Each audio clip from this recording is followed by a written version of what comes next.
બનાસકાંઠા અને વાવ થરાદ જિલ્લામાં છેલ્લા 24 કલાકથી પડી રહેલા ભારે વરસાદ અને આગામી દિવસોમાં પણ ભારે વરસાદની હવામાન વિભાગ દ્વારા આગાહીના પગલે જિલ્લા તંત્ર સંપૂર્ણપણે એલર્ટ મોડ ઉપર જોવા મળી રહ્યું છે। પરિસ્થિતિની સમીક્ષા કરવા માટે થરાદ ખાતે ગુજરાત વિધાનસભાના અધ્યક્ષ શંકર ચૌધરીના અધ્યક્ષસ્થાને ઉચ્ચસ્તરીય બેઠક પણ યોજાઈ। બેઠકમાં વરસાદી પરિસ્થિતિ, રાહત અને બચાવ કામગીરી તેમજ જરૂરી પૂર્વ તૈયારીઓ અંગે વિસ્તૃત ચર્ચા કરવામાં આવી। સમીક્ષા બેઠકમાં ગુજરાત વિધાનસભાના અધ્યક્ષ શંકરભાઈ ચૌધરીએ જિલ્લા વહીવટીતંત્ર, પોલીસ, માર્ગ મકાન, વીજ વિભાગ, આરોગ્ય વિભાગ સહિત સંબંધિત તમામ વિભાગોના અધિકારીઓ સાથે વરસાદી પરિસ્થિતિ અંગે સમીક્ષા કરી।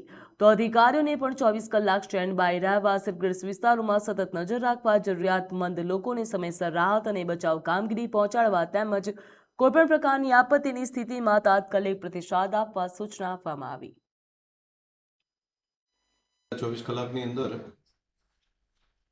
થરાદ અને પાટણ જિલ્લામાં સૌથી વધારે વરસાદ રણ કિનારાના પ્રદેશો છે ત્યાં આગળ છે।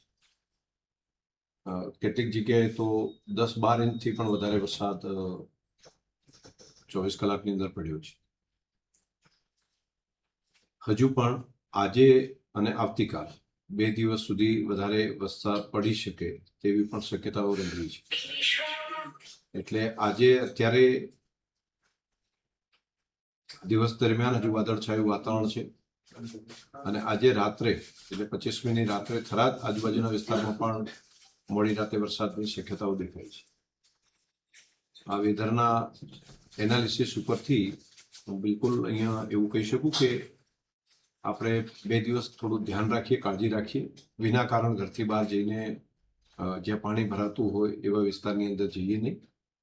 આજે સવારે જિલ્લા વહીવટીતંત્ર સાથે પણ મિટિંગ કરી અને તેમને પણ સ્ટેન્ડ બાય સૂચનાઓ આપી છે અને પૂરી ટીમ પણ વધુ વરસાદ થાય કે વાવાઝોડું કે એવું આવે તો ઓછામાં ઓછું નુકસાન કઈ રીતે થઈ શકે તે માટે ડિઝાસ્ટર મેનેજમેન્ટ ઓથોરિટીના માધ્યમથી ટીમ કાર્યરત છે।